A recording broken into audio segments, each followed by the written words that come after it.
Hello guys, welcome to this video. Today we are going to examine the apparent silence of Japheth Koome. To understand the silence of Japheth Koome, I will tell you a story. There was once a boy. This boy was nominated by the teacher to become a prefect.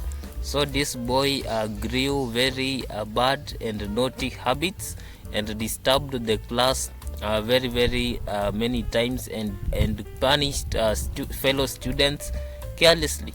So one day the teacher decided to demote this boy and made a girl to be the prefect of the class. So what happened is that this boy became silent and humble. He could no longer make the noises that he is making. Now this situation translated, this is the situation that is happening in this country. William Ruto, as the prefect of this country, saw that Japheth Koome is not performing as good as he wished. He is not delivering the results that the president wanted to see on the table.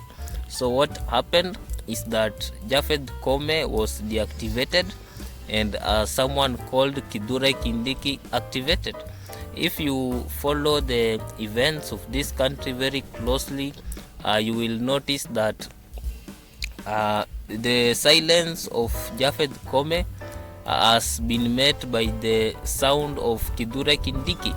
If you have been following the politics of this country, you will realize that Kithure Kindiki has not been involved in politics of this maandamano politics. He was in most cases involved in northeastern issues, but suddenly he has just been interested in those issues. So this does not happen by accident.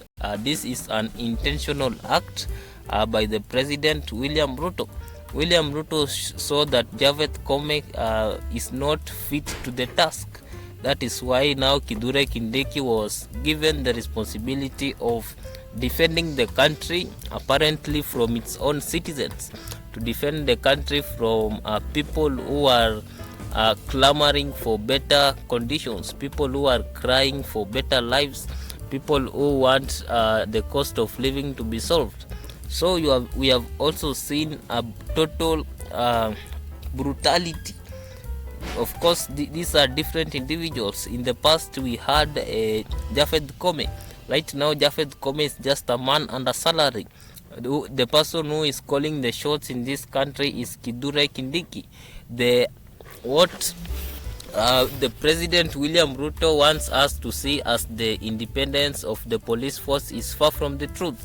In fact, he is saying the police force is independent because the police force is very dependent on his whims.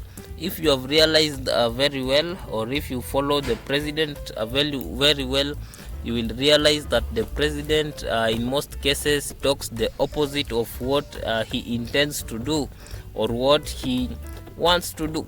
For example, on ascent to power, or before the William Ruto was elected as president, he promised to really get the hustlers a better life, a better living condition. But what happened when Ruto gets power is that hustlers are suffering continually right now under the burden of multidimensional taxation and poverty alongside the global economic crisis. This makes the lot of the hustlers unbearable. So Japheth Koome is not silenced. Japheth Koome was silenced by the executive because he was not delivering results. If you look at what Kindiki was talking about a few days back, he was talking about fighting the maandamano organizers from noon to midnight. This is someone who is under direct command of the president, and this is not just someone who is acting out of personal volition, because personal volition cannot just have come right now when the country has been embroiled in more than 7 months of maandamanos. So Japheth Koome was told to silence to keep quiet and let Kithure Kindiki deal with this situation. We should also realize that we have noticed a radical change in the tact and strategy of dealing with the anti-government protesters. One of the things we have seen is an increase in police brutality. This was not the case during the time of Japheth Koome. So Japheth Koome is a man on salary, but a man on practice who is in that really working and calling the shots in that direction right now is Kithure Kindiki. So this is why we are seeing Japheth Koome silent.